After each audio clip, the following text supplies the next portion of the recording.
Naples വീണ്ടും ആ അത്ഭുത പ്രതിഭാസത്തിന് സാക്ഷിയായി.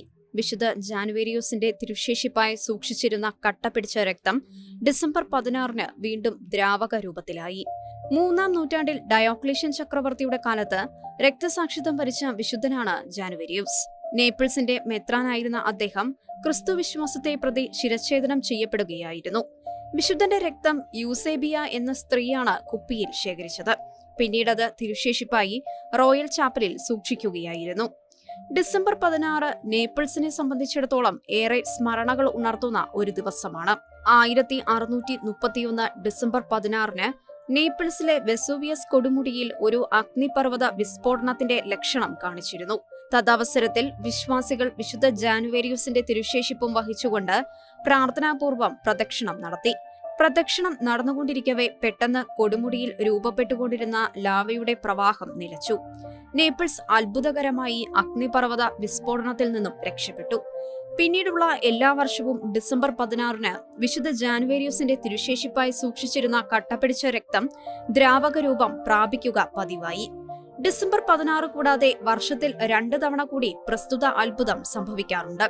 വിശുദ്ധന്റെ തിരുനാൾ ദിനമായ സെപ്റ്റംബർ 19, വിശുദ്ധന്റെ തിരുശേഷിപ്പ് നേപ്പിൾസിലേക്ക് കൊണ്ടുവന്ന മെയ് മാസത്തിലെ ആദ്യ ഞായറിന് മുമ്പുള്ള ശനിയാഴ്ച എന്നീ ദിവസങ്ങളിലും കട്ടപിടിച്ച തിരുശേഷിപ്പ് രക്തം ദ്രാവക രൂപം പ്രാപിക്കാറുണ്ട്.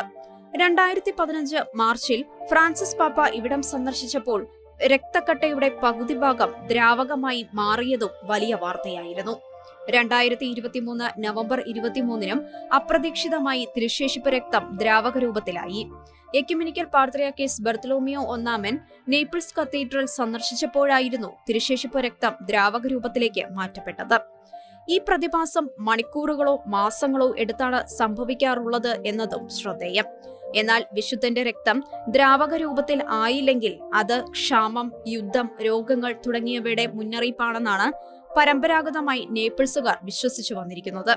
അത് യാഥാർത്ഥ്യമെന്നോണം 1973 നേപ്പിൾസിൽ കോളറ പടർന്നു പിടിച്ചപ്പോഴും 1980 2483 പേരുടെ മരണത്തിന് കാരണമായ ഭൂകമ്പം ഉണ്ടായപ്പോഴും 1939 രണ്ടാം ലോക മഹായുദ്ധത്തിന്റെ ആരംഭത്തിൽ ജർമ്മനി പോളണ്ടിനെ ആക്രമിച്ചപ്പോഴും നാസികൾ യൂറോപ്പിൽ ബോംബിട്ട 1943 ഈ അത്ഭുതം സംഭവിച്ചിരുന്നില്ലെന്ന് പ്രദേശവാസികൾ പറയുന്നു. 2024 ഡിസംബർ 16 രാവിലെ പ്രത്യേകിച്ച് ഒരു രൂപമാറ്റവും തിരുശേഷിപ്പിൽ സംഭവിച്ചില്ലെങ്കിലും വൈകുന്നേരം 5:40 കട്ടപിടിച്ച തിരുശേഷിപ്പ് രക്തം ദ്രാവക രൂപത്തിലായി.